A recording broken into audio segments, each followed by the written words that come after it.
My female parents are in a tight financial situation.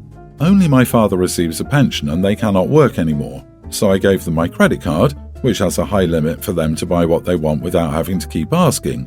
For example, they always spend between $1,200 and $1,500. An important context: my younger brother and I do not have a good relationship due to irreconcilable differences. We haven't spoken in almost 10 years. My parents gave up trying to get us closer. This month, the spending on the card came in the value of $3,000. So I called my mother to find out what happened because she never in a year has such a large expense come through, and she started to dodge until she said my brother and his 2 children came to live with them. Apparently, in the divorce process, the ex got the house and he got the company. They had 50-50 custody of the children, but she ended up giving in and he got full custody. Unfortunately, due to his mismanagement, my ex-sister-in-law carried that company on her back. The company is not doing well, and he couldn't pay rent, bills and food alone. Pension is still being resolved, but it takes time. So he asked my parents for help. I asked if he helped around the house, and she said she felt sorry for him because he was really tight, so he only helped with the bills and not food. I was annoyed because I don't care about helping my parents, but I don't want to support food for more than 1 adult and 2 children. I've never seen them in my life, so I don't have affection. Sorry. I gave an ultimatum saying either he starts to help with that too, or I cancel the card and start sending restricted money to their account. They would have to be responsible for managing that money until next month. And I was angry because even though I didn't care about their spending on the card, they didn't ask if it was okay to spend twice as much because there were 3 more people in the house. My mother started saying that they didn't ask me because they knew I would deny it, that it was inhumane to treat someone who is going through hardship like that. They said I know my parents can't afford to stand on their own, and they would never turn their backs on a son and 2 grandchildren. She started pressuring me to keep the card, and they would try to lower the budget so as not to make it so high. I stood by the decision. She didn't want to ask him to help with food, and sent the money to their account. They are begging me to release the card, but I don't feel comfortable paying for 3 more people. Am I the idiot?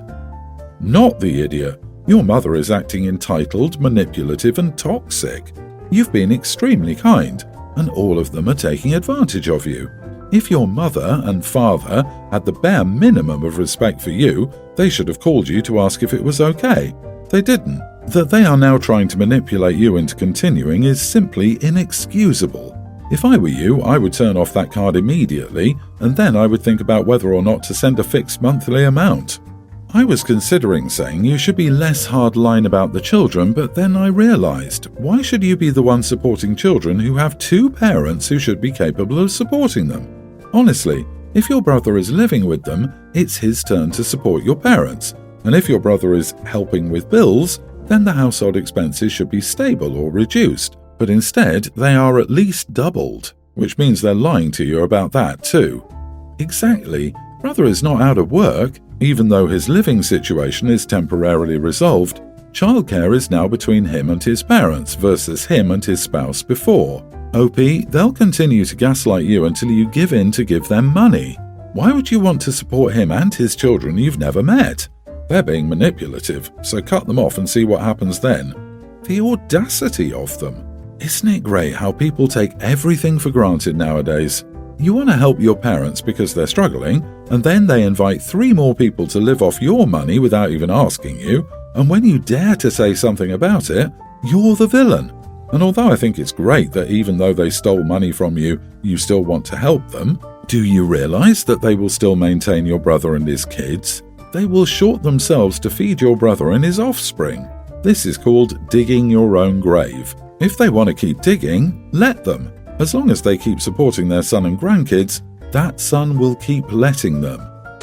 My husband's male 33 best friend, male 37 Will, is infertile. He got divorced 2 times because of it and because he lied and hid his infertility, and his life hasn't been the same since the day he was told he couldn't have kids. However, he's always had a soft spot for children, and when he found out that my husband and I were expecting, he was so thrilled and started buying us gifts and decor pieces he made from his woodwork for the baby. Of course, my husband thinks that those are all nice gestures, but I couldn't help but feel uncomfortable, especially with how much he keeps mentioning the baby. A few days ago, my husband and I found the gender of the baby. The moment we told Will, he started calling the baby a random name he picked and was going to give to his baby if he wasn't infertile. He then started begging us to use this name, and my husband said it was a done deal. I refused, but my husband called me heartless and asked me to make this one small nice gesture for his struggling friend, to give him closure and honour him after all the things he's done for us. I flipped and said it's my baby, not his. Will heard this and left immediately. My husband yelled at me, saying it was his baby too, and my behaviour towards Will was abhorrent. He left after him and didn't come back till the morning. He kept saying the same thing and pressuring me to agree on the name, but I refused. Am I the idiot for choosing this hill to die on? Not the idiot. Mom and Dad have the right to name the baby. Nobody else. Mom doesn't like a name. It doesn't get included in the list of potential names. Dad doesn't like a name. It doesn't get included in the list of potential names. Why is your husband picking a friend over his wife? That should be your concern here. Also, your husband is the idiot. His friend needs therapy, not to pick baby names for closure. Your husband is actually a bad friend for entertaining this. No, the husband is a good boyfriend to his friend. He even married a woman to give his boyfriend a baby. OP, this isn't closure.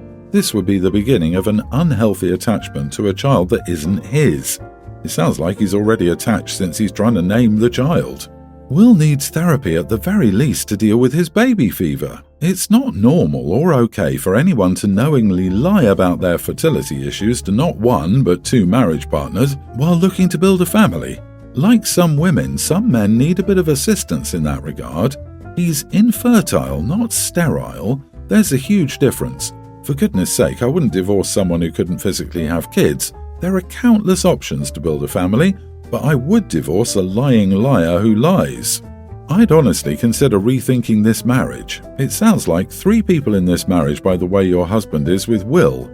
Joking, kind of, but holy crap, this is another level. Your husband prioritizing his friend over you, his wife, is so concerning.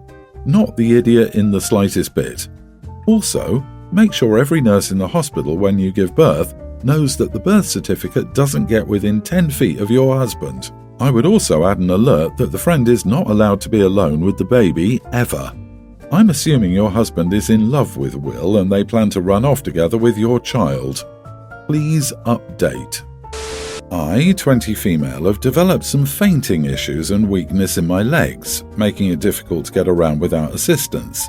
When it started happening years ago, I was able to use crutches to keep me upright, but then the fainting got worse, so I had to rely mostly on a wheelchair to maintain my independence and stay safe. All that being said, I can and do still use my legs. My family lives in a 2-story house, so I use my chair on the first floor, but on the second floor I usually stick to my crutches or walk on my own if I feel well enough. It's not too bad because the floor up here is carpeted anyway, so it's softer when I do fall, lol. My sister, nearly adult, invited her friend Sarah, 18 female, over recently. I know her, we went to the same high school and have mutual friends, but we're not close. Sarah came up the steps with my sister just as I walked out of the bathroom. I waved to them both, but Sarah gave me a weird look. A few days later, I was with some friends at this local Froyo place. Sarah was there too. I dropped my spoon by accident, so I asked if she would grab me another one because I didn't want to wheel my way across the store. She rolled her eyes and said I needed to stop faking for sympathy because she knew I was capable of getting it myself. Everyone looked at her like she'd lost it, but I just let it go and went to grab one. She stopped my chair with her foot and said I could walk to do it. She was getting on my nerves and my Froyo was melting, so I looked at her and said, I know it's hard to wrap your mind around, but sometimes disabled people can still use their legs for walking short distances. But unfortunately, I can't walk across this store without falling, so please stop being an idiot and move your foot. I finally got myself the spoon and Sarah was gone when I returned. One of our mutual friends said that Sarah just didn't know why I used a wheelchair, and I didn't have to be rude and embarrass her like that. A few other people agreed with them, but my best friend is on my side, and she thinks Sarah had it coming because of how she was acting to begin with. My sister is kind of mad at me for ruining her friendship though, because now Sarah won't talk to her. I just want to know if I was the idiot here. I'll definitely apologize if I was. Not the idiot. There was zero need for Sarah to do anything. If she didn't want to get you a spoon, fine. But she lost all credibility when she put her foot in your path. Sarah didn't need to embarrass herself by being a nosy busybody and nominate herself to be the wheelchair police. You're right, plenty of people can walk, but rolling around is much easier. I dated a girl with EDS, and she needed a wheelchair from time to time. Sarah messed around and found out, and her crappy friends are trying to cover for her. Don't back down. The default setting for decent people encountering someone disabled should be to believe them, not demand to know the ins and outs of their disabilities, make a judgment on it based on a teenager's understanding of medicine, etc. The real idiot here is that girl's parents. They did a bad job. This girl is a bully. It's not rude to stand up to an awful ableist bully that's harassing you. It's abusive to try to force people out of wheelchairs. A red flag is that most of your friends are okay with you being bullied. Nobody is entitled to know the intimate details of anyone's disability. My 19 female parents adopted an infant a month ago. I hate babies. He cries all night and I had to give up my room because we only have 2 bedrooms and I moved into the basement, which wasn't big enough, so I had to get rid of some of my stuff. One night I couldn't sleep anymore. He kept crying, so in the morning I tried to talk to my parents and tell them that I'm moving out, but they were busy and didn't even listen. I called my aunts and uncles to see if I could stay with them for a few days until I found a place, but they all said no and made different excuses, so I thought, screw them all. So I packed my stuff and went to my friend's home, but left my phone at my parents' home because I knew they'd be mad if I moved out. It took them 4 days to realise that I don't live there anymore. They say I'm an idiot because, according to them, when they realised me and my stuff were gone, they called me, and when I didn't answer, they called the whole family, and when they realised no one knew where I was, they panicked. I told them I'm not the idiot because I literally told everyone that I'm moving out. It's not my fault that no one listened. Everyone is mad at me now, and my parents told me I have to come back and apologise, and they're not talking to me until I do as they said. So, am I the idiot? Not the idiot. Your parents decided to displace you from your room for a new baby, ignored you, didn't notice you were gone for 4 days, and somehow you're the idiot in this situation? Really? Yeah, I don't think so. I hope you're looking for a more permanent living situation that isn't with your parents. You were having issues and they didn't care about it. You're a legal adult, you can move out whenever you want. You told them it's not your fault they don't listen.